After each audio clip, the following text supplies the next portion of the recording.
नमस्कार दोस्तों, आज मैं आप सबके लिए लेकर आई हूँ गोविंद मिश्रा द्वारा लिखी कहानी फांस। तो चलिए शुरू करते हैं ये कहानी।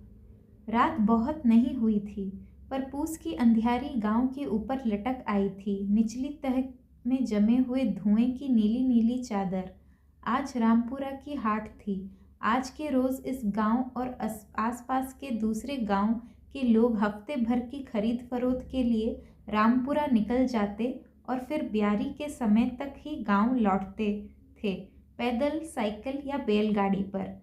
वे दो थे, कड़क फुर्तीले जवान, भीतर फाएं फाएं करता तनाव, बेचैनी जिसे उन्होंने ऐसे बांध लिया था जैसे फर फर करते कुर्ते को फेंटे से बांध लेते हैं। एकदम कसे हुए वे दरवाजे पर आ खड़े हुए।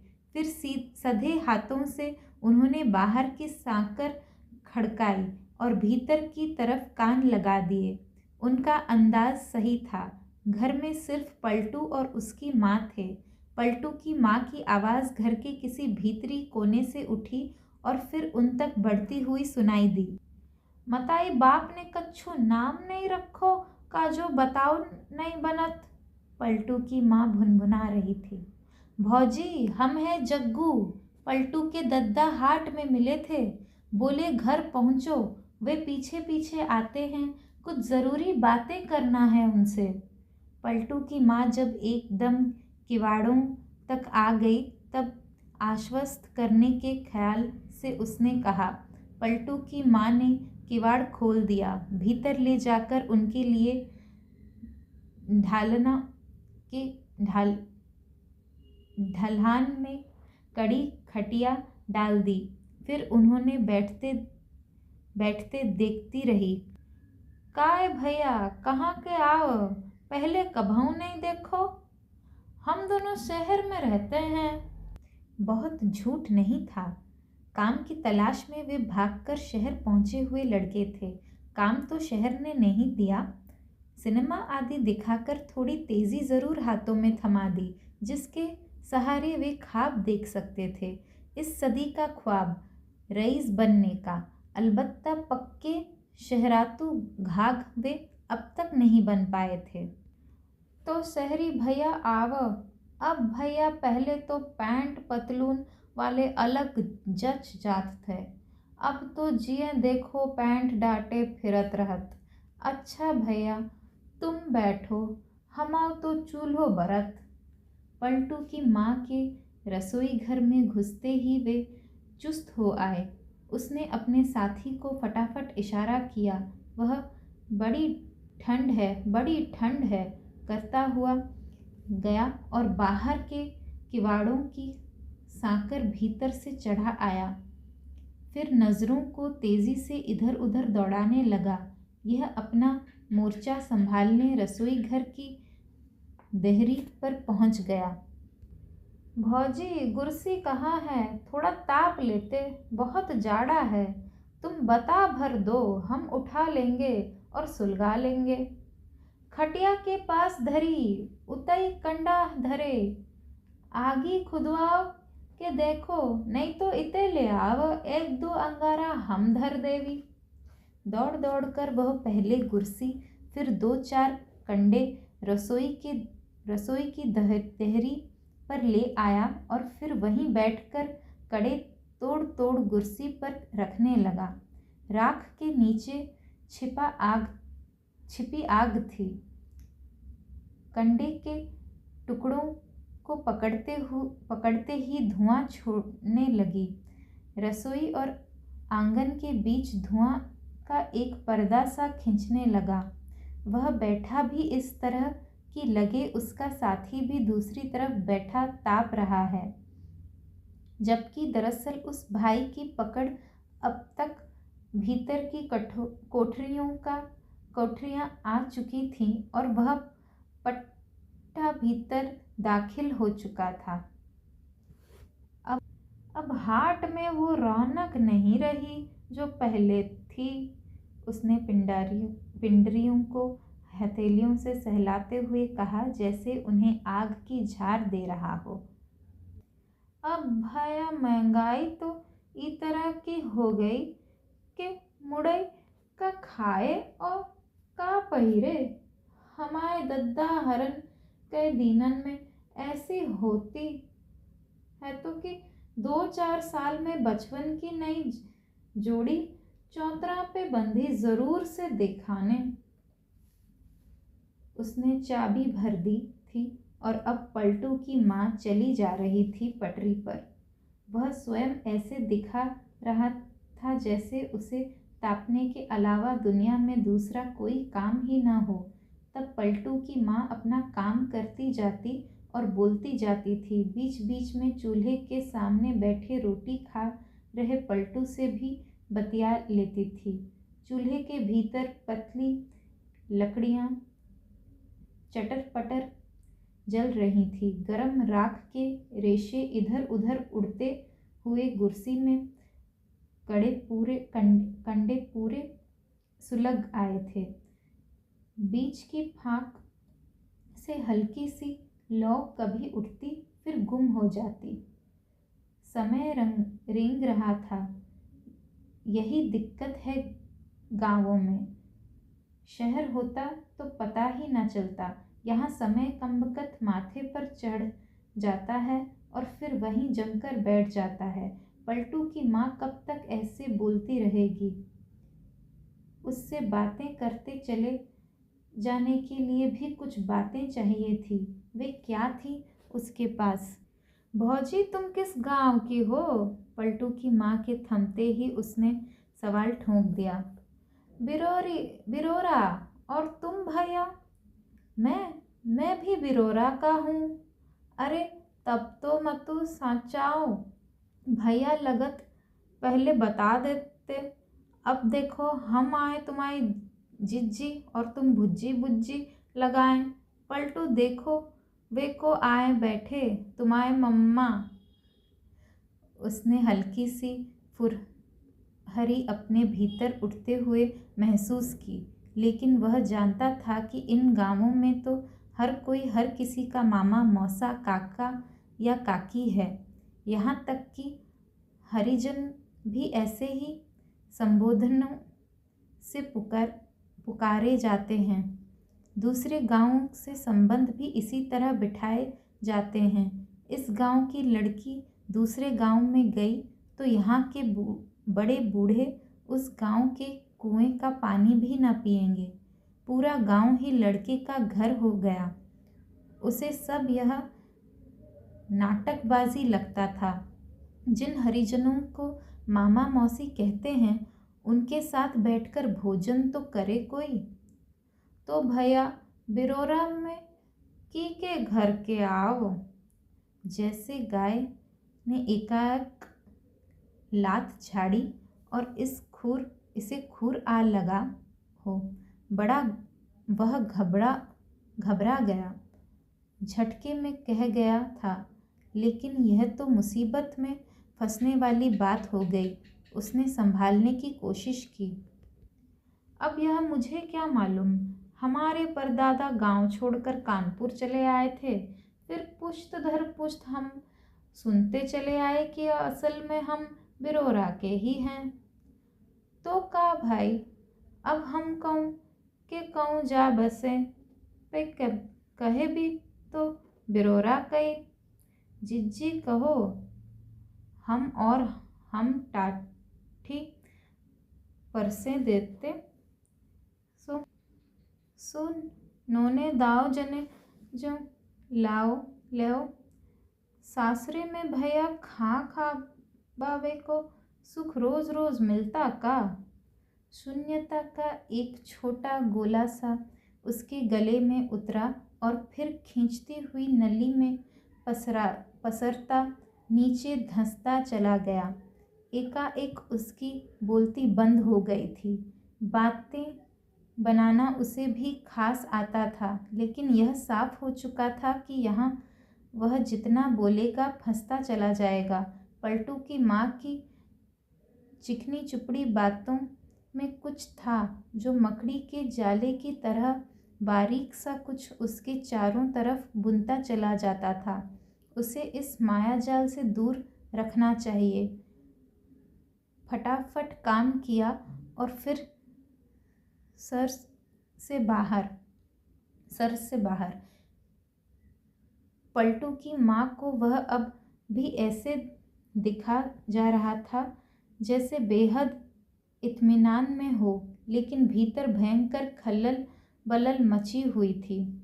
उसके साथी को अब तक निकल जाना चाहिए था, लेकिन अभी भी वह कुठरिया में घुसा हुआ पता नहीं क्या सुटर सुटर किए जा रहा है। बाहर गली से जूतों की चरमर और बातों के गुच्छे रह रह कर उठते थे। ऐसे में उसकी बेचैनी और भी बढ़ जाती। लोग हाट से लौट रहे थे। पलटू का दद्दा कभी भी आ सकता था, कोई दूसरा मिलने वाला भी आ धमक सकता था। तो काय भैया परसों टाठी? अरे जिज्जी, इतनी जल्दी क्या है? काय का जीजा के संग बैठे हो खाबे खा? हाँ, उनको भरोसा ना करो, कहो तो हलाऊं आ जाए और कहो तो अधरात्र तक ना आए। बात यह है कि हाट में ही हम पेट भर खा आए थे। उसने बात को ऐसे खत्म किया जैसे चाकू से किसी जंगली लतर को काट रहा हो। पलटू की माँ की जिद उस पर झुनझुनी सी चढ़ती थी। अपने साथी से तब उसे जलन महसूस हो रही थी। कमबख्त कठोरिया में कितना सुरक्षित था, उसे बींधने के लिए यहाँ रहना पड़ा। पलटू की माँ ने जवाब में क्या कहा यह उसने नहीं सुना। यह देखा ज़रूर कि उसने चूल्हे से लकड़ियाँ निकाल ली थीं और उन पर पानी खींच रही थी। भाप और धुआं की मिलौनी ऊपर उठ रही थी। पलटू खाना खत्म कर चुका था। वह जोरों से खांसा, अपने साथी को जल्दी करने का इशारा देने के ख्याल से। पलटू की माँ अब किसी भी क्षण रसोई के बाहर आ सकती थी। वह बाहर आने लगे तभी ये लपक कर रसोई के किवाड़ उमेड़ दे और बाहर से साकर बंद कर दे। पलटू की माँ चिल्लाएगी ज़रूर। उसका चिल्लाना पड़ोसी सुने उसके पहले ही उन्हें भाग लेना होगा। अगर पलटू की माँ बाहर आ गई तो उसने असली रंग में देख लिया तो फिर खैर नहीं। यहाँ की औरतें खासी खूंखार हैं, प्रेमी जीव हैं, पर सुना है रात के अंधेरे में अकेले थैता लिए चोर को खदेड़ने भी दौड़ जाती हैं। पलटू की माँ ने रसोई एक तरफ समेट दी और जूठे बर्तन दूसरी तरफ सरका दिए। फिर पलटू को कमर में लदा और दूसरे हाथ में लालटेन उठाकर बाहर की तरफ आने लगी। यही मौका था, झपट कर भीतर ही दबोच लें। माँ बेटे दोनों का मुंह तोप दें, बांध दें और फिर रसोई घर की कुंडी बाहर से मारकर छुट्टी। अगर उन्हें थोड़ा समय और चाहिए था तो वह भी मिल जाएगा, लेकिन वह बैठा का बैठा रह गया। भीतर कुछ झुरा गया था, जैसे ये सब वह पलटू की माँ के साथ नहीं कर सकता था। उस औरत में कुछ था कि किसी तरह की हिंसात्मक भावना पनप ही न पाती। वह सोचने लग जाता था और फिर सोचते सोचते ही उसका खून ठंडा हो जाता था। उसे लगा वह अपने साथी के साथ दगा कर रहा है, उसे परेशानी में डाल देगा। पलटू की माँ को घेरे रहने की जिम्मेदारी उसकी थी। उसे क्या मुस्तैदी से निभा रहा है, पर उसका साथी भी तो साला कब से घिस घिस किए जा रहा है। यह नहीं कि तड़ाक फड़ाक उसकी तबीयत बकबकाने को हो आई। बकबकाहट कुछ उस स्थिति को लेकर थी, कुछ अपनी लाचारी पर। उसने खुद को संभाला और कुछ नहीं तो पलटू की माँ को वैसे ही छेंके रहे जैसे अब तक करता रहा है। पलटू की माँ दहलान में पहुंच गई थी। कुर्सी उठाए वह भी पहुंचा, पीछे पीछे करीब करीब दौड़ते हुए। आवो जिज्जी, हाथ पांव सेक लो। वह दूसरे भैया का कहाँ गए? उसे सुरती की लत है, बाहर लेने गया है। वारे मोरे भाया, जावे के पहले कछु बताते तो घराई मनन सूरती धरी। पलटू के दद्दा खाने देखो, दिन भर फांकत रत। पलटू की माँ ने लालटेन नीचे रखी, पलटू को नीचे उतारकर कुर्सी के पास बिठा दिया, पर खुद नहीं बैठी। लालटेन उठाई और रसोई की तरफ बढ़ गई। एक कुल्टी बिलोया लहटी है, तना आंख मिची नहीं कि पट्टू से महारानी जू भीतर सरक गई और फिर जित्तो खाना नए उत्तों पे हाथ मारने। बड़बड़ाती हुई वह रसोई के भीतर कोना कोना टटोलती रही थी। पता नहीं काली बिल्ली किस पटे के नीचे दुबकी बैठी हो, किस बर्तन के पीछे छिपी हो। आखिरी मौका था, रसोई में घुसकर पलटू की माँ को बांध दें, फिर पलटू को यहीं दहलान में वह रोएगा, बच्चे के लिए औरत बागिन हो जाएगी। फिर सोचना, वह इतना कब से सोचने लग गया। तभी उसका साथी मरियल चाल चलता हुआ आया और उसके बगल में बैठ गया। कोठरिया के बाहर हुई एक एक बात उसके कान में गिरी थी, फोहे से टपकती तेल की बूंद की तरह। उसने अब दोनों हाथ निकालकर कुर्सी की आग के सामने कर दिए थे, करीब करीब हैंडसप के अंदाज में। क्यों बे? ये जोर लगाकर फुसफुसाया। उसका साथी कुछ नहीं बोला। उसके चेहरे पर बासी बासी ठंड थी। कुछ नहीं। उसने फिर कुरेदा। इस पर साथी की आंखें उठी और फिर झुक गई। चेहरा लाचारी से थोड़ा फैल गया। बोलने की जगह मुंह में इकट्ठे हो आए पानी को चाटकर वह गुटकने लगा। दोनों रेशा रेशा बिखर गए थे। क्या हो गया था, यही समझ में नहीं आ रहा था। उन्होंने जो तरीका अपनाया था वह शहर में ज़रूर घिस चुका हो।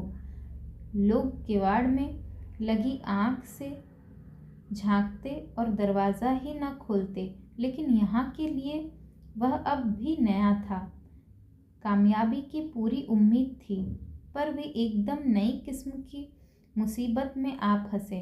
कहीं कोई ऐसी बाधा नहीं जो दिखाई दे और जिसे अलग कर दिया जाए।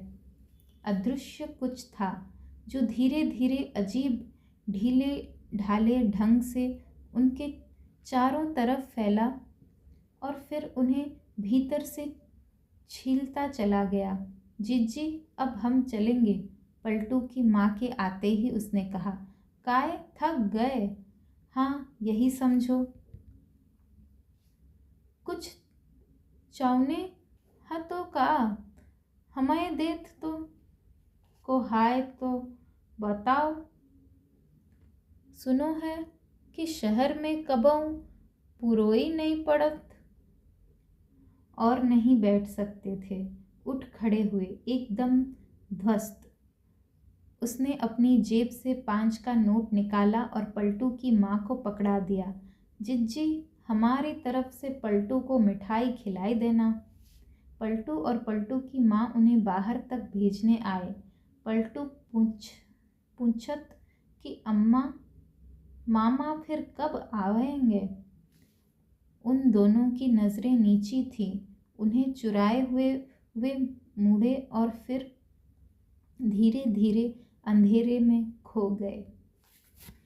तो दोस्तों, ये थी कहानी फांस, गोविंद मिश्रा जी की लिखी हुई। फिर मिलेंगे अगले वीडियो में एक नई कहानी के साथ। तब तक के लिए नमस्कार।